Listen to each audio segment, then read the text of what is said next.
Muito boa noite a todos. É uma alegria estar aqui com vocês. Muito obrigado pela oportunidade do trabalho. Eu agradeço de coração. Desejo que seja útil de alguma forma nas nossas vidas.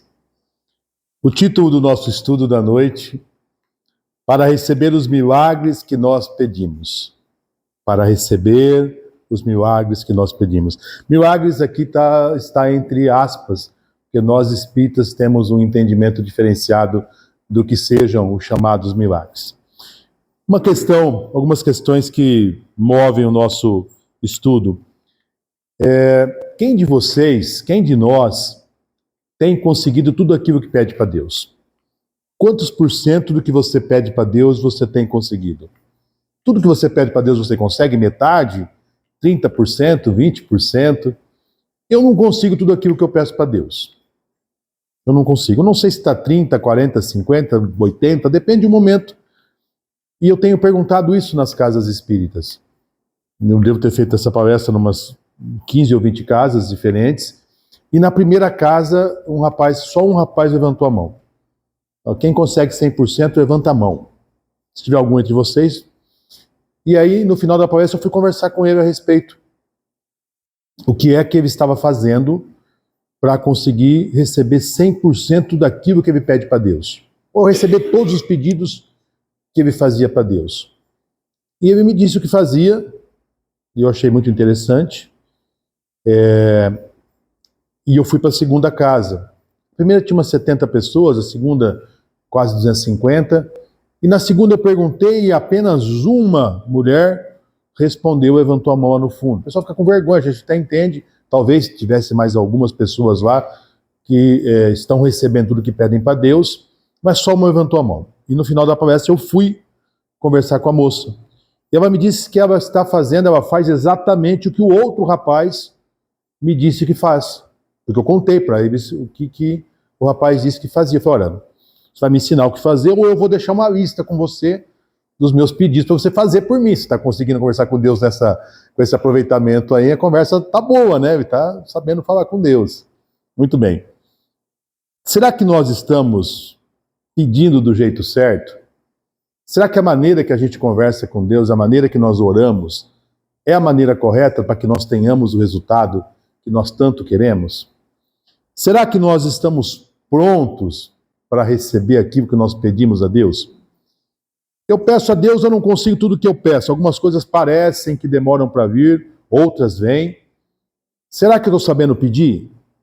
Ou será que eu não sei pedir? Ou se sei pedir, eu não estou pronto para receber isso ainda? Será que não é a hora de Deus me dar aquilo que eu estou pedindo? Ou eu penso que aquilo é bom para mim e não é bom? Nesse mundo que nós vivemos, um planeta de provas e expiações, será que o que eu estou pedindo para Deus é possível nesse mundo? Ou será que o que está me fazendo sofrer faz parte, como o Haroldo diz agora no começo, faz parte de uma prova, de uma expiação, de uma proteção que Deus está me dando? Será que nesse mundo é possível que eu tenha isso? O que a gente pede para Deus normalmente? Você pede para Deus coisas, graças, ajuda, para aquilo que você acha que vai te fazer feliz? Ou você pede problema para Deus, sofrimento para Deus? Se alguém está pedindo problema, precisa procurar um psiquiatra urgente. Não é normal, não é bom, né? O normal é a gente pedir coisa boa para Deus, coisas que a gente acha que vai ser bom para nós. Se você está pedindo problema, né, sofrer, Deus te dá sofrimento, então não é normal. No ponto de vista encarnado, não é normal, tá, gente? Não é bom. Bom, o que significa milagre no dicionário?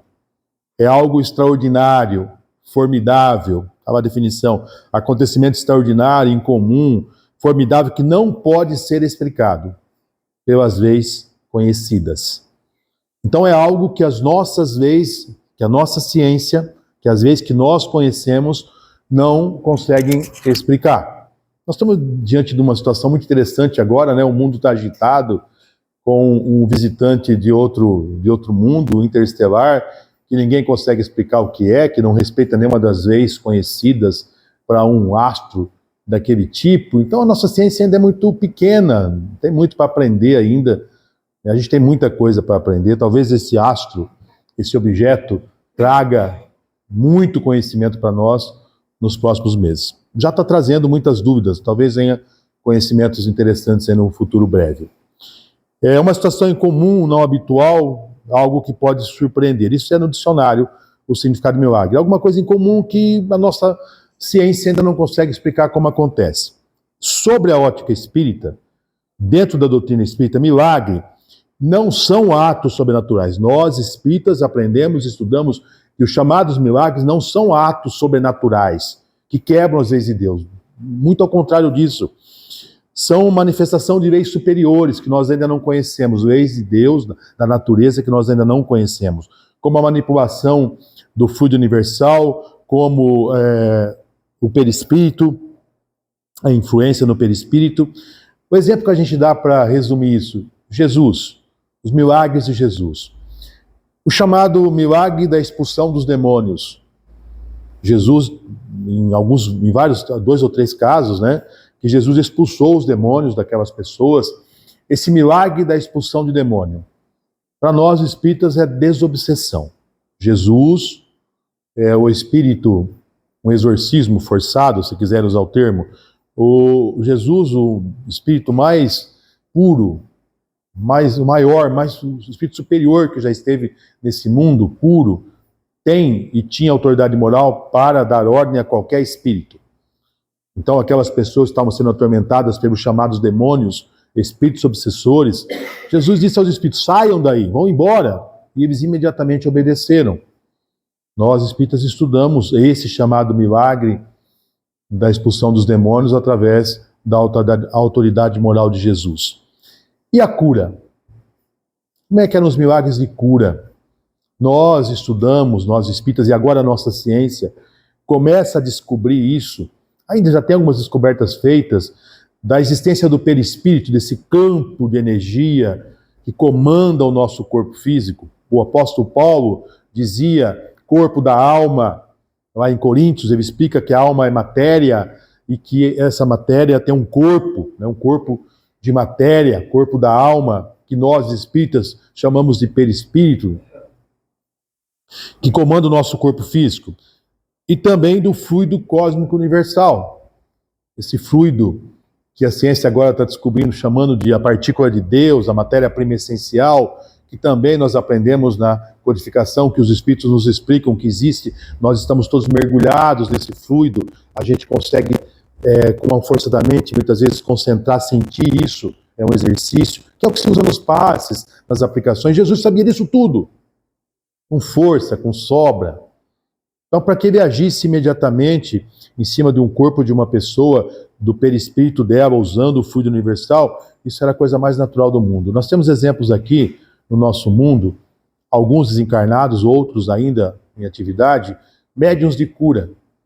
Que o indivíduo olha para você e a sua dor some, você está curado, ou toca em você assim e você está curado. Jesus foi o maior curador de todos, médico de todos, médium de todos, o maior de todos. Então, o olhar de Jesus, um pensamento de Jesus, imediatamente o perispírito estaria corrigido, ou com a interferência de novos fluidos ou não, mas enfim, nós entendemos dessa forma. Não tem nada de sobrenatural, são leis da natureza que nós estamos aprendendo. E a questão de os milagres de parar os ventos, a tempestade, nós também aprendemos na doutrina espírita que existem os espíritos elementais. São os espíritos que cuidam da natureza, que fazem chover, que fazem a seca, que fazem a geada, que fazem a neve. Espíritos elementais, que são comandados, está lá na codificação isso, tá, gente? Que são comandados por espíritos superiores, que comandam o trabalho deles. E qual é o maior de todos os espíritos que nós conhecemos? O maior espírito que já esteve nesse mundo, o governador desse mundo, Jesus Cristo. Então, para Jesus falar, para a chuva, vem o vento, cai a neve, apaga o sol, né, esconde o sol. Apagar o sol não vai apagar, mas vocês entendem? Nós entendemos isso. Existem leis de Deus que nós conhecemos, algumas outras não, que conseguem explicar os chamados milagres. A fé da pessoa que é curada, ou de quem intercede por essa pessoa, é um fator absolutamente importante. É um fator que potencializa essa ação, porque estabelece uma sintonia. Então, a fé é um dos principais elementos, um dos principais fatores para que nós tenhamos um resultado nos nossos pedidos a Deus. Quando alguém vem pedir ajuda na casa espírita, ou mesmo no médico, se não tiver fé, não acreditar que aquilo é possível, dificulta muito, às vezes até impede a cura. Então a fé da pessoa que está pedindo a graça ou de quem pede por ela é muito importante. A fé verdadeira, aquela fé que você sente no coração quando você ora, que você até tem lágrimas de emoção, porque é verdadeiro essa fé. Quando a gente entra aqui na sala de passes, faça uma prece. Normalmente o passista diz, faz uma prece, pense em Jesus. Por quê? Para criar uma sintonia, para você esquecer um pouquinho o mundo lá fora, pensar em Jesus, fazer uma oração e receber aquilo que você tanto precisa. A fé é essencial. Para que eu consiga aquilo que eu preciso, é necessário que eu tenha fé. Essa fé me dá força, coragem, ânimo, movimenta as energias do universo a nosso favor. Existe a chamada fé invertida. O que é isso? Eu dei uma bronca no meu pai agora à tarde por conta disso. Só reclama. Para mim, ele não reclama mais porque ele toma bronca e tal. Tava tudo bem, pai. Os outros, eu tô muito ruim. Falei, pai, nós vamos no asilo sábado, em Pindorama, para o senhor ver quem é que tá ruim. Se o senhor tá muito ruim mesmo. Ele tá andando, tá comendo, só tá marcado. Não, você vai comigo. Sábado nós vamos lá no asilo, em Pindorama, para ver o asilo, para você ver as pessoas que estão lá dentro. E eu tenho certeza que a maior parte está muito pior do que ele, mas acho que ele vai ter que ver isso para entender que ele não está ruim, ele está bem. Porque a reclamação é horrível. Reclamar, murmurar, atrai coisa ruim para nós. Você fala tanto que está ruim, ou que está ruim, que está ruim, que aquilo vai atraindo para você aquilo que você fala. Pensamento ruim atrai coisa ruim, atrai problema. Muito bem. O pessimismo tem a ver com isso. Eu tive uma experiência, eu sempre faço isso, quase todo ano, às vezes 2 vezes por ano, depende da turma, e eu perguntei para um grupo de alunos, 20, não sei se eu contei aqui na última vez, que não, 21 alunos estavam na sala naquele momento, e eu pedi para eles me dissessem o que eles estão achando do mundo, como está o mundo. Se o mundo está melhor ou pior, se está acabando, se não está acabando, o que está acontecendo com o mundo? E foi absurdo. 20 disseram que o mundo está terrível, que o mundo está cada vez pior, que está acabando, que estão com uma expectativa do mundo muito ruim, que a humanidade precisa melhorar, a humanidade precisa mudar.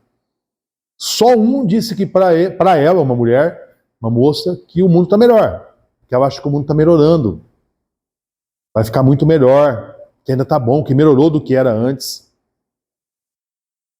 E aí a gente pergunta assim, essa sensação de caos, de desorganização, de que está ruim, da onde vem isso? Será que Deus não está cuidando de tudo? Deus está ou não está cuidando de todos nós? Deus permite injustiça? Deus permite coisas erradas? Deus erra a doença, erra o acidente, erra a morte? Era para o outro ficar doente e eu fiquei doente? Deus erra? Nós espíritas entendemos que não. O Deus que nós acreditamos, o Deus que nós estudamos, o Deus único. O Ocidente, essencialmente, tem Deus único, né? A maior parte do mundo acredita em um Deus único, o único Deus. Ele não erra. Está lá no começo do Livro dos Espíritos, até a pergunta 13, 14, acho que é 15, fala sobre Deus, os atributos de Deus, as características de Deus. E para ser Deus não pode errar. Se tiver algum defeito, não é Deus, é qualquer coisa menos Deus. Será que está uma bagunça realmente? Será que esse mundo está acabando? O que está acontecendo, gente? Nós espíritas também estudamos, acreditamos, mas uma coisa importante, tá, gente? Na doutrina espírita, dentro de uma casa espírita, ninguém é obrigado a acreditar em nada. Nós não temos dogmas. Olha, você só pode vir aqui se você acreditar em Jesus, ou se você acreditar nisso que nós estamos falando, de forma nenhuma. É uma religião que a gente pode duvidar. Uma religião que a gente deve duvidar. E aí só que a gente deve procurar informação, deve pesquisar, estudar aquilo antes de sair falando bobagem. Será que realmente vai acabar o mundo? Eu vim de uma época que nós usávamos a lamparina. Nesta vida eu passei pela experiência da lamparina. Nós não tínhamos TV, nós não tínhamos energia elétrica. Então eu não conhecia energia elétrica. Eu fui conhecer energia elétrica depois, e depois de algum tempo TV, e aquele mundo não existe mais, aquele mundo acabou. Aquele mundo, nesse lugar que nós vivemos hoje, era cheio de pequenas propriedades, com lindos cafezais, plantação de cereais, muitas famílias alojadas, tinha-se fruta, tudo. Aquele mundo, você não vê mais isso aqui, vê? O jeito que as pessoas eram também não são mais daquele jeito. Aquele mundo acabou. A minha mãe conta que teve um eclipse num determinado ano, ela era criança. Isso foi um outro mundo que acabou antes desse que eu acabei de expor para vocês. E aí as crianças tinham que ficar fechadas dentro de casa. Fecharam ela e os irmãos dentro da despensa. Né? E eles ficaram comendo enquanto a eclipse corria, comendo, tomando vinho. Eles eram crianças, meu avô tinha uma despensa farta. E ele disse que não podia olhar para a janela, não podia olhar para de fora, porque era o fim do mundo. Foi um dia de eclipse. Foi um dia de eclipse solar. E ela se lembra claramente disso. Muito bem. Para nós espíritas, o mundo não está acabando. O mundo não está pior, o mundo está muito melhor. O nosso mundo está melhor e vai ficar muito melhor ainda. Melhor do que foi nos últimos 30, 40, 60, 100 anos. Mas isso parece uma loucura, é só olhar a estatística. Presta atenção nas estatísticas. Não precisa acreditar na religião. Duvida. Nós, espíritas, somos uma religião cristã. Nós seguimos, estudamos Jesus Cristo. Nós somos crentes, porque nós acreditamos em Deus, em Jesus Cristo. E nós somos evangélicos, porque nós estudamos o Evangelho de Jesus. A única questão é que nós não temos dogma, por isso que a gente não é obrigado a acreditar. A gente deve pensar, refletir com razão. Então, o mundo, esse mundo que eu relatei para vocês já acabou. E esse mundo que nós estamos vendo hoje também vai acabar. Nosso mundo vai acabar. Do jeito que a gente vive hoje, vai acabar. Esse mundo está acabando. Está vindo outro muito melhor. Mas não é acabar a humanidade, né, acabar o planeta, nada disso. É a mudança da maneira como nós vivemos. Segundo Emmanuel, o grande mentor do Chico Xavier, até 2057, nosso planeta poderá ser considerado um planeta de regeneração, não mais um planeta de provas e expiações. E em um planeta de regeneração, nós teremos muito, muito menos dores, sofrimentos do que existe hoje no nosso mundo. Mas muito menos. 32 anos? Será que essa profecia, será que essa conversa procede? Muda tanto assim em 32 anos? E eu acredito que sim. O Chico Xavier, o maior médium brasileiro, Emmanuel, um espírito que pelas escrituras, pelos livros, pelas comunicações muito sério, mais evoluído, mas acima de tudo é só prestar atenção, observa o que está acontecendo com o mundo, observa o que aconteceu nos últimos 20, 30, 50 anos, observa como o mundo era antes, como estão aceleradas as mudanças. E dá para ter uma ideia do que vai acontecer nos próximos 2, 3, 10 anos. É perfeitamente possível que nós tenhamos esse mundo totalmente diferente em 2057. E esse processo de mudança acelerado causa a sensação de caos, de que a coisa está bagunçada. E nós achamos que está ficando pior, porque a notícia chega muito rápido, tudo acontece muito rápido, muito estresse. É só a mudança, nós estamos mudando de casa. E o processo de mudança de casa é desconfortável, bagunça tudo. É só isso, gente. Vamos ver o que o Evangelho fala disso. O Evangelho de Mateus, capítulo 10. Segundo Mateus, Jesus disse o seguinte: não se vendem 2 pardais por um asse, 1 centavo. Então, há 2.000 anos atrás não vendia, ninguém queria comprar 2 pardais por 1 centavo. E hoje? Vocês querem comprar pardal por 2 centavos? Só a Vilma. Ô Vilma, você é diferente, tá certinho, Vilma. O fato é que pardal não valia nada 2.000 anos atrás e continua não valendo nada hoje. Porém, prestem atenção, Deus não comete erros. Não tem nada inútil na criação de Deus. Os pardais são essenciais para a manutenção do equilíbrio. Eles controlam os insetos, as pragas, Pardal é útil, é necessário, mas ninguém queria pardal naquela época e ninguém quer pardal hoje. Não valia nada. E nenhum deles... Não, a Vilma quer pardal. A Vilma já entendeu que pardal ajudava no sítio. Mas, certo, gente? Pardal é bom, é criatura de Deus, é necessário, mas ninguém dava nada, não teve inflação para pardal, não valia nada e continua não valendo nada, tadinho.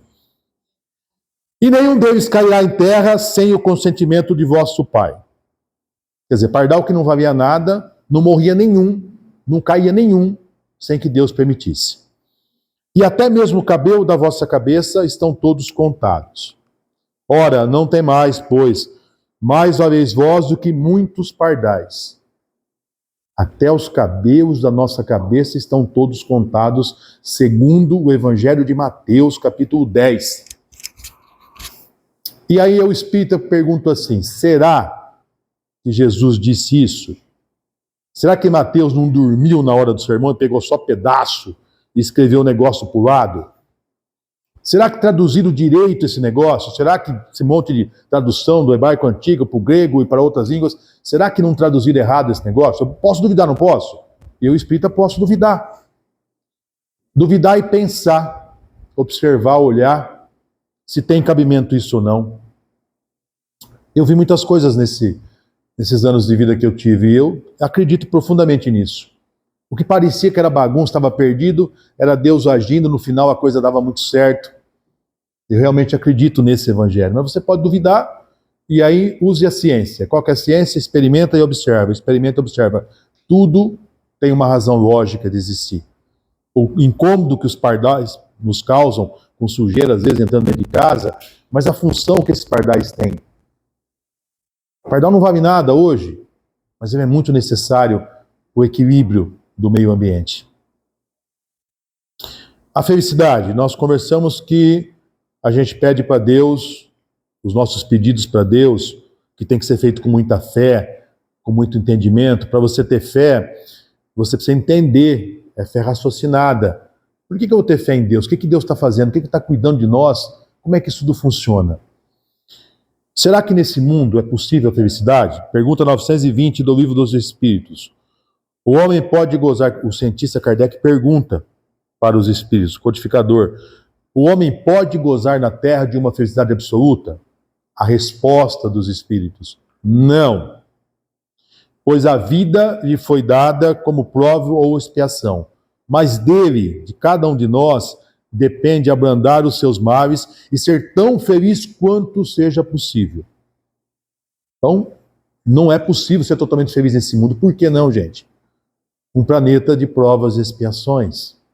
Nós estamos aqui para passarmos por provações, para expiar as nossas culpas. Nós pedimos a Deus isso. Como é que eu posso ser totalmente feliz vendo o outro sofrer do meu lado? Não dá. Não é possível. Pergunta 921, mas ele continua perguntando, ele era um cientista, Kardec era um cientista, trabalhava como cientista. Concebe-se que o homem seja feliz na Terra quando a humanidade estiver transformada. Mas enquanto isso não acontece, pode cada um gozar de uma felicidade relativa? Eu sei que não dá para ser totalmente feliz enquanto a humanidade não estiver transformada. Mas dá para ser mais ou menos feliz? Ele pergunta. Uma pergunta importante aqui. Quem é a humanidade, gente? Eu vou perguntar de novo no próximo, se eu vier aqui, se Deus quiser. Quem que é a humanidade? Quem de vocês é a humanidade? Só para me entender. Quem de vocês é a humanidade? Vocês são a humanidade? Eu sou a humanidade. Cada um de nós é a humanidade. Todos nós somos a humanidade. Quando a humanidade estiver transformada, quando eu estiver transformado, eu não tenho que ficar preocupado com a transformação dele, criticando a vida dele ou controlando a vida dele. Eu tenho que se preocupar com a minha transformação. Quando eu estiver transformado, eu, humanidade, quando cada um de nós estiver transformado, enquanto a gente quer transformar o vizinho, o irmão, o marido, a mulher, o pai, o filho, o cunhado, a sogra, o amigo, está errado. Primeiro a minha transformação. Eu preciso corrigir os meus vícios, as minhas fraquezas, para depois tentar corrigir alguém. Mas enquanto isso não acontece, a gente vai se transformando todo dia um pouquinho, por amor ou pela dor. O incômodo faz a gente se transformar. A resposta dos espíritos. O homem é, na maioria das vezes, o artífice de sua própria infelicidade. O autor, o responsável pela sua própria infelicidade. Praticando a lei de Deus, ele pode poupar-se de muitos males e gozar de uma felicidade tão grande quanto comporta sua existência em um plano grosseiro como esse. O responsável pela minha infelicidade sou eu. Cada um de nós é responsável pela sua infelicidade, pelo que fez, pelo que deixou de fazer, pelo que pensou, pelo que deixou de pensar nesta vida e em outras vidas. E se a gente praticar a lei de Deus, a gente pode ser feliz. Respondem aqui nessa pergunta. Praticar a lei de Deus é fácil, gente? Não. Nós estamos tentando aprender isso faz tanto tempo. O próximo estudo, se Deus permitir, eu vou trazer para vocês aqui, é o Evangelho de Mateus, capítulo 5. O capítulo 5 de Mateus é um verdadeiro roteiro do que é praticar a lei de Deus.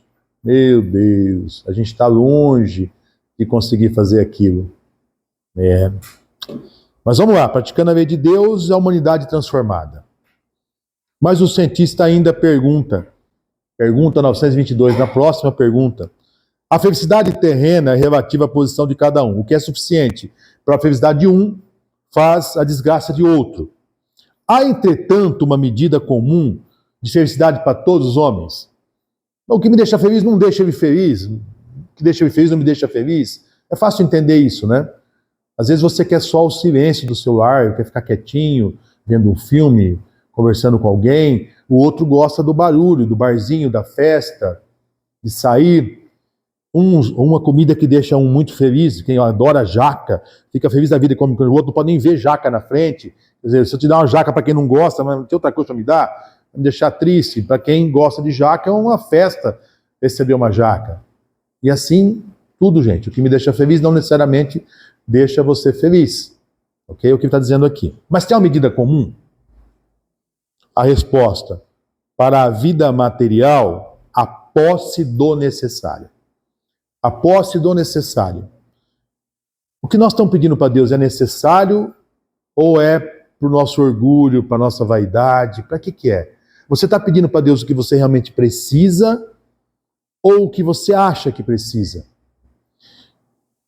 Vocês já pediram para Deus uma coisa com muita fé, com muita vontade, e quando você conseguiu, você falou, meu Deus, se eu soubesse que é isso eu não tinha pedido? Eu já fiz isso. Eu já fiz isso. Umas 5 vezes, pelo menos eu consegui.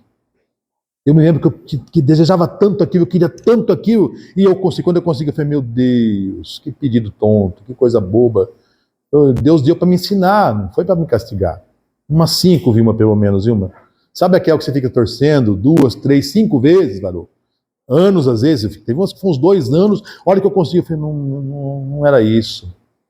Eu não sabia o que eu estava pedindo para Deus. Para a vida moral, a consciência pura e a fé no futuro. Eu preciso ter fé no futuro para ser feliz. Eu preciso praticar a lei de Deus para ser feliz. Eu preciso ter o necessário para ser feliz.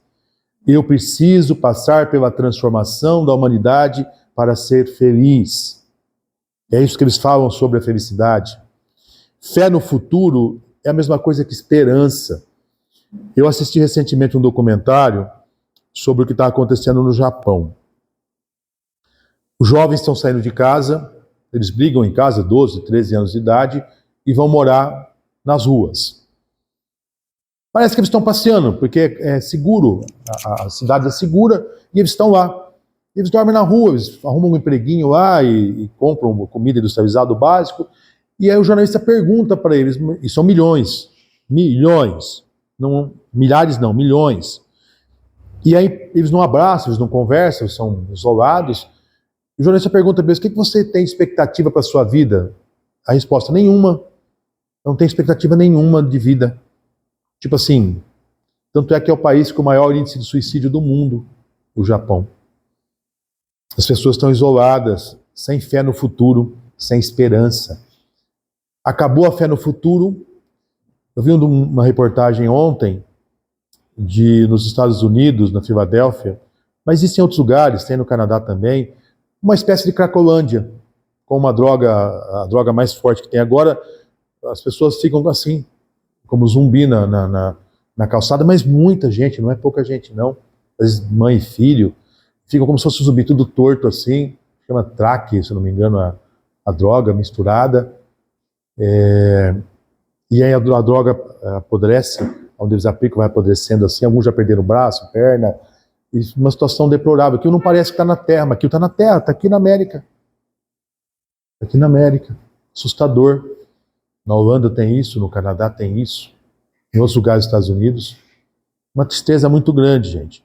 E essas pessoas também não têm expectativa nenhuma, totalmente deprimidas, não têm mais fé no futuro. E se não tem fé no futuro, tipo, quanto mais rápido morrer, melhor, e fica daquele jeito triste. A fé no futuro é fundamental para tudo. Como é que nós estamos pedindo para Deus? Aí vamos citar o Evangelho de Mateus, capítulo 7 agora. O 10 ele diz que Deus cuida de todos nós, que não cai um fio de cabelo da nossa cabeça, que tudo está coordenado, cuidado, controlado por Deus. Nós espíritas pregamos isso, acreditamos nisso também. Não existe o demônio, algo maior, mais forte do que Deus, mais poderoso do que Deus. Não existe isso. É porque se eu achar que tem uma coisa mais forte do que Deus, já não é Deus, porque Deus é fraquinho. O meu Deus é absoluto, não tem nada mais forte que Ele. Esse é o Deus que eu acredito. E Ele deixa a gente passar por algumas coisas para se corrigir, para melhorar. No capítulo 7, Mateus escreveu o seguinte: segundo ele, Jesus disse: pede e se vos dará, buscai e achareis, batei à porta e se vos abrirá. Porquanto quem pede recebe, quem procura acha, e aquele que bate à porta abrir-se-á. Qual homem dentre vós que dá uma pedra ao filho quando este pede pão? Ou lhe dá uma cobra quando o filho pede um peixe? Deve ter, né, alguém que faz isso, mas vocês concordam com a minoria, né? Tem gente para tudo ainda, mas a grande maioria de nós, mesmo que seja um pai e uma mãe mais ou menos, vai tentar dar o pão para a criança, não uma pedra, vai tentar dar o peixe, não uma cobra venenosa para a criança. Olha, se sendo maus como sois, disse Jesus, sabeis dar boas coisas aos vossos filhos. Não é lógico que, com muito mais forte razão, vosso Pai que estás nos céus dê os bens verdadeiros àqueles que lhe pedirem. É o Mateus de novo falando que tudo que a gente pedir para Deus vai dar. E por que eu não estou conseguindo aquilo que eu peço? Ou só consigo parte do que eu peço? Será que está errado esse evangelho? Será que traduziram errado? Será que Mateus dormiu de novo na hora de escutar os sermões do homem? Tem de tudo, né?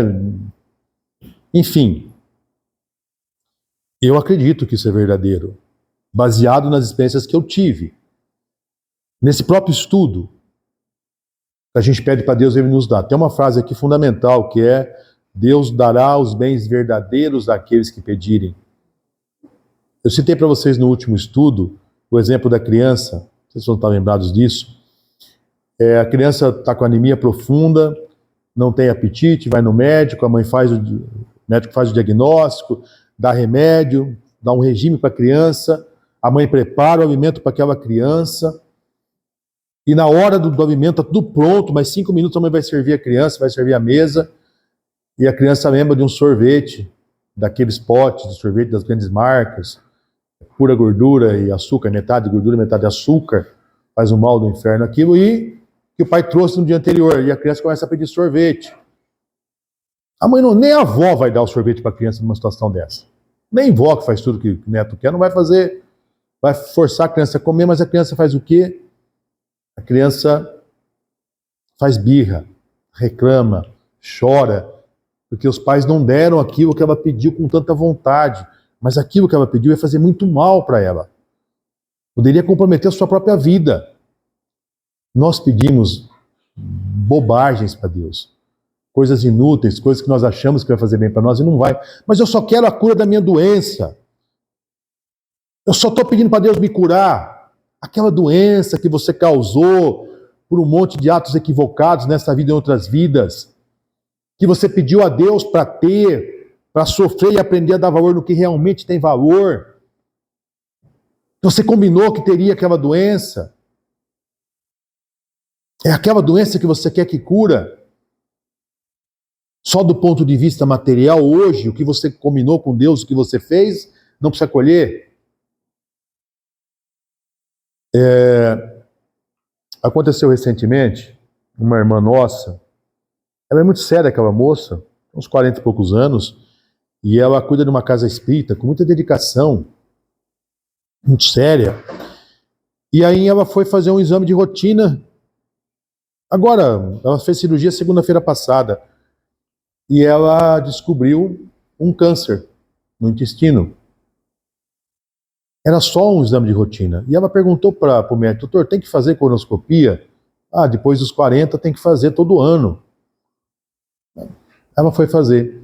Olha que veio o diagnóstico, a família procurou um especialista, um cara que muito respeitado no segmento, em Rio Preto, e disse: olha, você tem que agradecer 2 pessoas.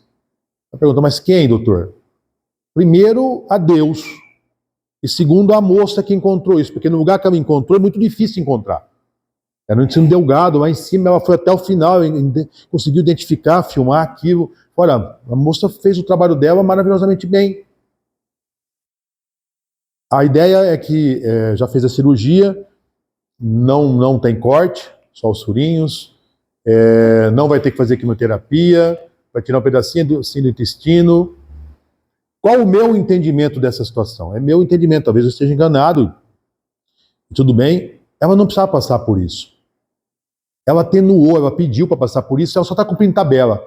Só cumprindo tabela. Vai passar sem bolsa, sem nada, provavelmente. Mandei mensagem para hoje que está melhor, está se recuperando, está muito bem, a recuperação está surpreendendo. Provavelmente ela não precisa passar por isso. É a minha interpretação. Como eu já conheço há alguns anos, você vê a boa vontade que a pessoa tem de ser melhor, de se esforçando. Então eu acho que ela aprendeu o que tinha que aprender, mas eu acho. Quem sabe disso? Deus. O que ela combinou com Deus vai acontecer. Não fuma, não bebe, não abusa. Então, tipo assim, tudo indica que ela só está cumprindo tabela, Mara. Isso é a interpretação que eu fiz da situação. Daqui a um tempo eu descubro, conto para vocês, mas até hoje, já faz uma semana que ela fez a cirurgia, está muito melhor do que era para estar. Então, graças a Deus, eu acho que é isso mesmo. Mas e se não for isso? Ela precisa, por algum motivo, passar por isso. O pai dela passou. O pai dela morreu com câncer. Eu fui visitar ele. Mas acreditem, ele não teve aquele sofrimento terrível. Era um homem que ajudava todo mundo, que fazia muito bem. Ajudou muita gente aquele homem. Pessoa muito boa, dedicada. Também eu entendi que foi atenuado, que aquela doença foi atenuada, ele morreu velhinho, com a doença, mas sem aquele inferno de sofrimento, sabe? Nem para ele, nem para a família. É óbvio que sofreu, porque doença ensina. No Evangelho, ajuda-te, o céu te ajudará. Do ponto de vista terreno, a máxima buscai e achareis é semelhante a uma outra. Ajuda-te a ti mesmo, que o céu te ajudará. É sobre a lei do esforço, a lei do trabalho. Diz o Evangelho que o progresso é filho do trabalho.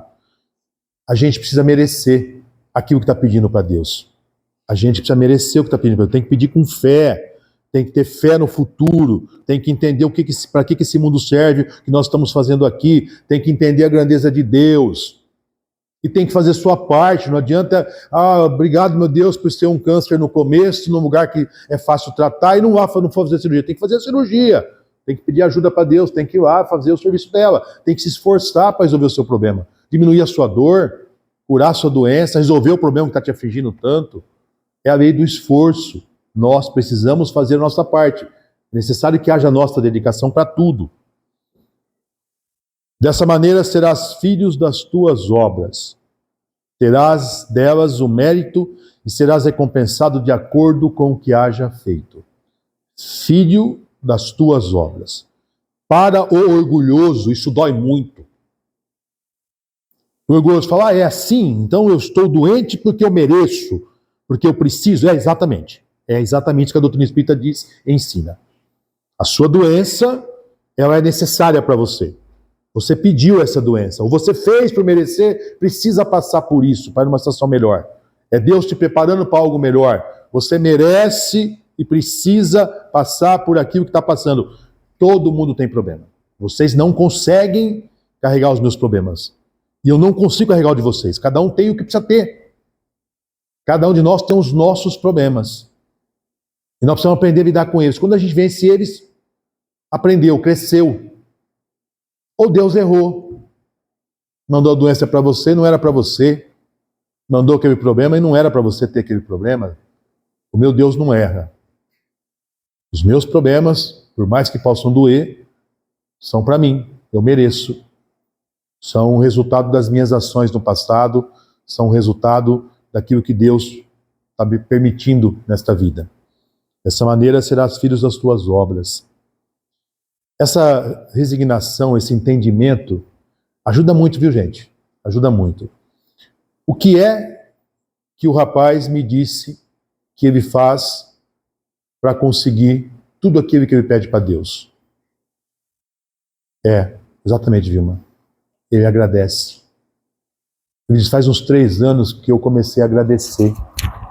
Eu agradeço de estar vivo, de ter o que comer, de ter um teto, de ter alguém que quer me ajudar. Eu agradeço por tudo isso, eu agradeço o dia inteiro. Ele disse, eu agradeço todo dia. E desde que eu comecei a fazer isso, as coisas começaram a dar tudo certo para mim. Tudo que eu peço para Deus, Ele me dá. Sabe por quê, gente? Porque quem agradece pede pouco.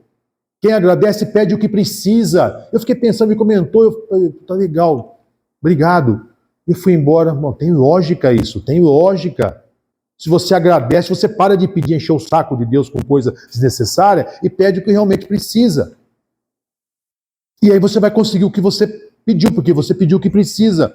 Não ficou pedindo ilusão, pedindo coisas que não são possíveis nesse mundo nosso, que não é bom para nós, parece, mas não é.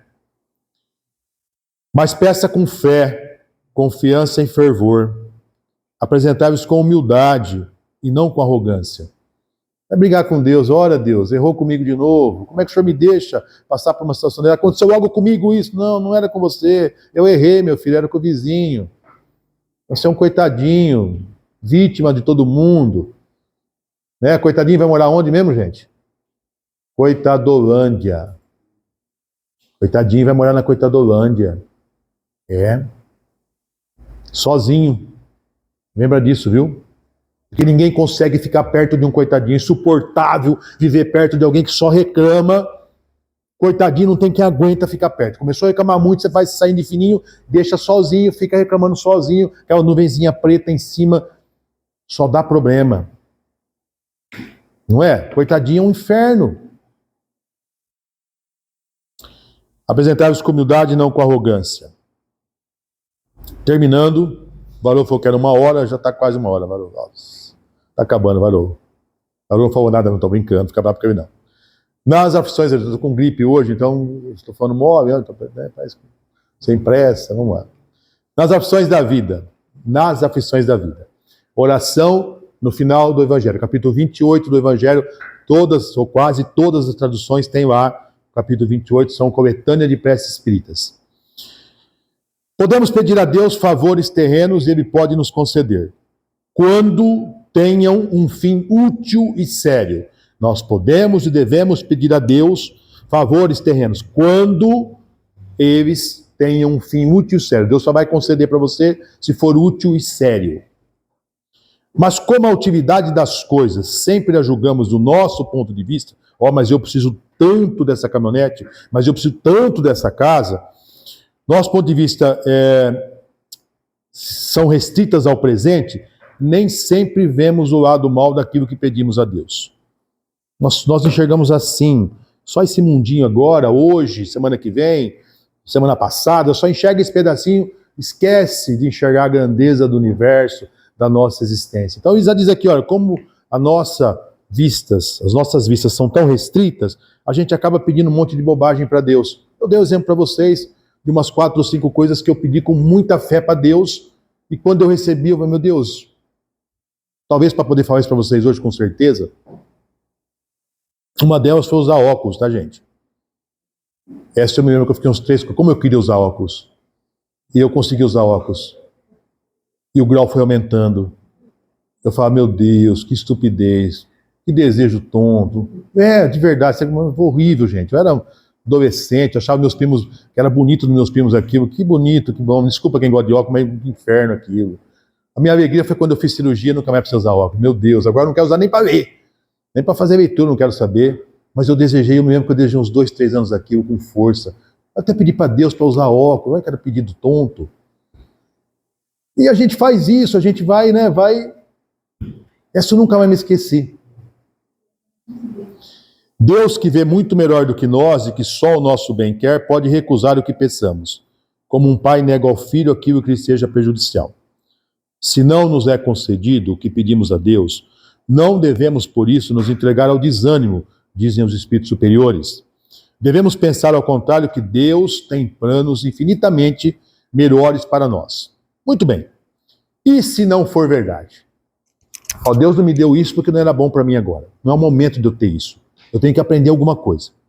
Deus tem alguma coisa muito melhor para mim. Muito bem.